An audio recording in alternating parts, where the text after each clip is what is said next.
कोई आदमी अगर आपकी बहन बेटियों के बारे में ऐसा बोले, मैं अगर होता तो रमेश बदूरी को पटक कर छाती पर चढ़ जाता और मुंह में कालिक पोत देता। मुझे शर्म के साथ, दुख के साथ ये कहना पड़ रहा है कि कांग्रेस पार्टी में इतने विंग होने। दोस्तों फिर से आ चुके हैं एक और नई वीडियो लेकर। आज की वीडियो में देखने वाले हैं, हाल ही में रमेश बिधोड़ी ने प्रियंका गांधी के गालों को लेकर बहुत ही विवादित बयान दिया था। उस बयान को लेकर इस तिलकधारी हिंदू ने बीजेपी और रमेश बिधोड़ी को ऐसा जमकर धोया इस वीडियो के जरिए से, जिसे देख आप भी दंग रह जाएंगे। चलिए देखते हैं वीडियो। इस तिलकधारी हिंदू ने बीजेपी को फुल एक्सपोज कर दिया। चलिए देखते हैं video. Original video link description में है। चलिए अब वीडियो शुरू करते हैं। कोई आदमी अगर आपकी बहन बेटियों के बारे में ऐसा बोले, मैं अगर होता तो रमेश बदूरी को पटक कर छाती पर चढ़ जाता और मुंह में कालिक पोत देता। मुझे शर्म के साथ, दुख के साथ ये कहना पड़ रहा है कि कांग्रेस पार्टी में इतने विंग होने के बावजूद अगर रमेश बदूरी पर अगर उसके मुंह पर कालिक नहीं पोत रहे कोई कांग्रेसी, तो धिक्कार है ऐसे कांग्रेस के नेताओं को जो रमेश बदूरी का मुंह काला नहीं कर रहे। मैं तो घुमाता उसे, गली गली घुमाता ऐसे लोगों को। हाँ जी, छाती पर बैठ जाता, चढ़ के पटक देता। वहीं तो कोई बड़ा आंदोलन भी नहीं किया। निश्चित तौर पर खेद का विषय है कि कोई भी राजनीतिक पार्टियां, चाहे वो आतिशी के पिताजी का सवाल हो या कांग्रेस की सांसद के बारे में हो, महिलाओं का अपमान करने का कोई अधिकार नहीं है। और ये सब ऐसा इसलिए हो रहा है जिस टीम का ही कैप्टन बहुरूपिया हो, जो विदेशी बछड़ा कहता हो, जब जर्सी गाय बोलता हो, तो सोच लीजिए ओ दीदी क्या ये है भाई। जो जब खुद टीम का कैप्टन बहुरूपिया, देश का प्रधानमंत्री टपोरी की भाषा बोलता हो, जो देश की महिला को ठगता हो, कहते हैं मकान दे रहे हैं। लक्ष्मी देवी को ब्रांड एम्बेसडर बनाया था। अरे आप सनातन परंपरा को नहीं मानते, आप प्रभु श्री राम को नहीं मानते। मोदी जी अगर मान रहे होते तो जिस प्रभु श्री राम ने हम सबको भव से सागर पार कराते, उस प्रभु श्री राम को नदी पार कराने वाला केवट समुदाय की विधवा बहू लक्ष्मी देवी के साथ फ्रॉड और चीटिंग नहीं करते, आप उनको पक्का घर देते। मंदिर बनते तो जा रहे रमेश बदूरी। कालेनेमी को देखा था आपने? अरे वो भी ना भगवा पहना था, रावण ने भी भगवा पहना था ना, तो क्या हो गया उससे? ये लोग उसी के लोग हैं, उसी के वंशज हैं। आपको भी एक थप्पड़ कोई चाटा मारे कटाक से, कहे भैया गलती हो गया तो छोड़ दीजिएगा, ये क्या मतलब है भैया? जवान फिसल गई। अरे कोई जवान नहीं फिसली, ये सोची समझी। आप देखिए इसमें सारे नेता, ये कौन छोटा है? किसानों को खालिस्तानी कहते, छात्रों को अरबन नक्सली कहते, ये देश के शहीदों का अपमान करने वाली प्रज्ञा ठाकुर क्या कह रही थी? तो ये सारे, मैं क्या बोला, संस्कारहीन लोगों का अड्डा, जिसके अध्यक्ष हैं जयप्रकाश नड्डा। इनका इलाज क्या है ऐसे लोगों का? ऐसे लोगों का इलाज एक ही है, पागल खाने में भर्ती कराना। आप इनको अविलंब ले जाएं आगरा, रांची, कांके में भर्ती कराएं। ये मानसिक दिवालियापन के शिकार हैं और ये इतने हताश और निराश हो चुके हैं कि इनको अनर्गल बयान देना पड़ता है। मुख्यमंत्री चेहरा बना दीजिए। किसको? बिधोड़ी जी। भैया पूरा देश का तो सत्यानाश करवा ही दिया आप मीडिया के लोग, क्यों दिल्ली का सत्यानाश करा रहे हो? हैं? बंदर के हाथ में नारियल का फल दोगे तो क्या करेगा बंदर? या तो अपना सर बंदर कौन है? ये भाजपा के लोग। कोई डर लग रहा है क्या मुझे कहने में कि आप पूछ रहे हैं कौन है? आप नहीं जानते क्या बंदर कौन है? जिस नेता को बोलने की सलीके नहीं हो, जो देश की बहन बेटियों की इज्जत नहीं करता हो, जो देश में नफरत फैलाता हो, जो अपने ही देश के नागरिकों को अपने घर में बुलाकर पीटता हो, मारता हो, वैसे उपद्रवी, वैसे गुंडा, वैसे मवाली, वैसे लुच्चे टुच्चे को। अरे भैया कौन डरता है भैया?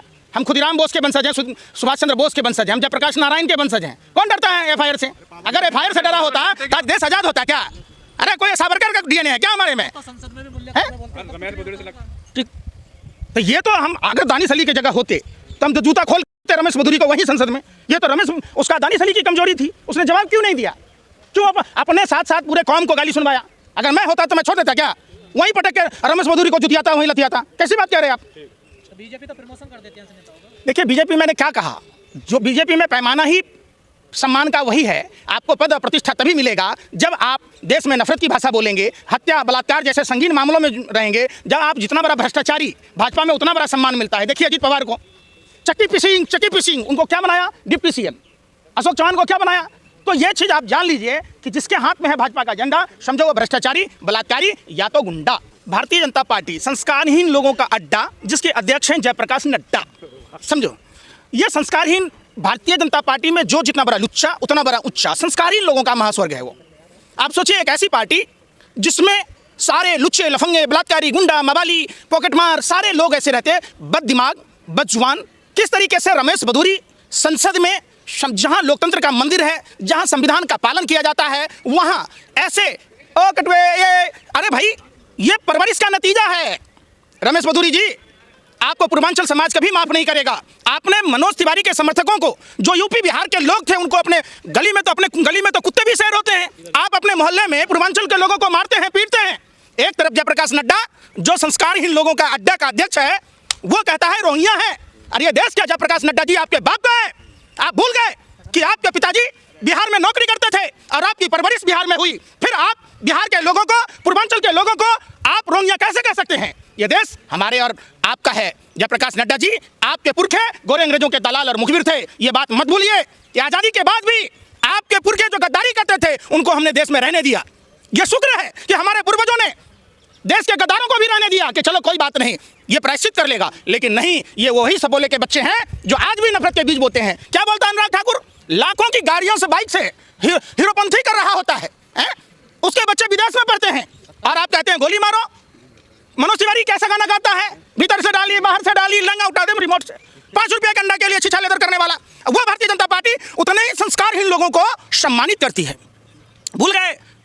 मोदी जी शर्म कीजिए, हटा देना चाहिए पार्टी से, उसको टिकट नहीं देना चाहिए। आपने दिल्ली के मुख्यमंत्री आतिशी जी के पिता पर सवाल नहीं उठाया जो 80 वर्ष के बुजुर्ग हैं, लेकिन आपने भारत की माताओं पर सवाल उठाया है, भारत की बहनों पर सवाल उठाया है, भारत की बेटियों पर सवाल उठाया है कि आतिशी ने अपना बाप बदल लिया। अरे भाई, यही आपको किसने बताया?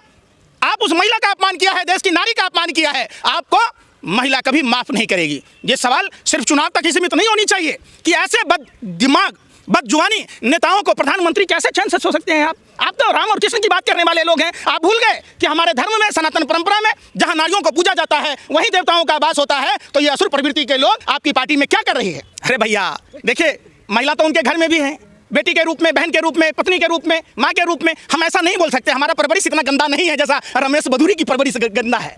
ये तो परवरिश का नतीजा है। और वो भारतीय जनता पार्टी जो संस्कारहीन लोगों का अड्डा है, जिसके अध्यक्ष जयप्रकाश नड्डा हैं, वो नड्डा जी बता दीजिए। देखिए, इन लोगों के पास में कोई मुद्दा नहीं है। दिल्ली एक पूर्ण राज्य नहीं है और इन लोगों ने कहा था कि दिल्ली को पूर्ण राज्य का दर्जा देंगे। जहां झुग्गी वहीं मकान। खोरी गांव में आपने देखा होगा 40 मंदिर, 27 मस्जिद, 4 गिरजाघर, 1 गुरुद्वारों को रौंद दिया गया। ऐसे कई बस्ती थे, 11 लाख की आबादी थी, जहां पूर्वांचल के लोग थे उनको घरों से बेघर कर दिया। खुद भारतीय जनता पार्टी के लोग जमीनों की खरीद फरोख्त अवैध रूप से करते हैं। दिल्ली में तुगलकाबाद एक्सटेंशन जाकर देखिए, बहुत सारी ऐसी बस्तियां हैं जहां ये लोग सिर्फ यही काम करते हैं। दिल्ली पर्यावरण से जूझ रहा है। प्रदूषित हवा के कारण यहां गर्भवती महिलाएं, नौजवान, बुजुर्ग, बच्चे सब बीमार हो रहे हैं, मौत के मुंह में जा रहे हैं। अरे भैया, बेटी बचाओ बेटी पढ़ाओ का नारा उन्होंने दिया है, 10 सालों को उस पर काम किया है। उनका ये कहना कि इस तरह के बयानों के पीछे मत जाइए। ये है बेटी बचाना। बहन मनीषा के साथ क्या हुआ? क्या ये बेटी बचाना है कि बिल्किस बानो के गैंगरेप के आरोपियों को सम्मानित करना? क्या ये बेटी बचाना है कि आप बीएचयू के छात्रा के साथ गैंगरेप करने वाले आरोपियों को सम्मान करें? क्या ये बेटी बचाना है? तो हमें नहीं चाहिए ऐसे बेटी बचाने वाले लोग, नहीं चाहिए। हमारी बेटियां सुरक्षित थी जब से 2014 के बाद भाजपा आई है, तब से हमारी बेटियां, हमारी बहनें, हमारी देश की माताएं सब असुरक्षित हो गई हैं। बलात्कार करने वाले लोग कौन? आप देखिए, ब्रजभूषण शरण सिंह को सम्मानित करने वाले भाजपा के लोग, किसानों को थार से कुचलने वाला कौन? भारतीय जनता पार्टी का नेता। तो जहां भी आप देखेंगे वो सारे, मैंने पहले ही आपको कहा कि जिसके हाथ में है भाजपा का झंडा, समझो वो भ्रष्टाचारी, बलात्कारी या तो गुंडा। भाजपा कह रही है कि हमारे समय में मातृवंदन शक्ति कानून जो है उस पर काम हुआ है, हम उन्हें आरक्षण देने जा रहे हैं। जो हम काम कर रहे हैं उसकी बात बाबा है। अरे भैया पत्रकार है, बाबा मरियम बैल भी कही हैं, तो दिल्ली चुनाव में लागू करना दीजिए ना महिलाओं को। आप ये क्या बेतुका सवाल करते हैं? कब घोषणा किया? घोषणा तो ये कहला था, भाइयों बहनों मित्रों, रुपया के डॉलर के बराबर कर देंगे, कर दिया। 86 रुपया के पार करने वाला है, शतक लगाने वाला है। प्रधानमंत्री जी ने कहा था, मित्रों इसरो अंतरिक्ष में फेंकता है, मित्रों पूरा देश में ही नहीं पूरा विश्व में घूम घूम के फेंकता है। 2022 में किसानों की आय दुगुनी करनी थी, हो गई। आज भी हमारे देश के किसानों को देश के अंदर नहीं आने दिया जा रहा है। जो धरती के भगवान, देश के पालनहार अन्नदाता किसान भाई आज डडेवाल जी कॉन्फ्रेंस पर बैठे हुए 47 दिन हो गए। प्रधानमंत्री के मुंह में मेहंदी लगी है, मुंह में रसगुल्ला है। प्रधानमंत्री इतने बेशरम है, घरियालू आंसू बहाए थे, 2 मिनट का काम है, मैल मिटा रहे थे मन का। और आपसे इतना नहीं हो रहा है कि पहले की सरकारें थी, बोट क्लब तक देश के अन्नदाता किसान भाई आंदोलन करते थे, रामलीला मैदान में बैठते थे। आपने इंटरनेशनल बॉर्डर बना दिया, देश के किसानों को अपने ही देश में बेगाना कर दिया, मानो वो पाकिस्तान से आ रहे हो। अरे वो भी हमारे देश का हिस्सा है। बनाने की तो बात की, बढ़िया सड़क बनाएंगे। अच्छा, शर्म नहीं आ रही आपको?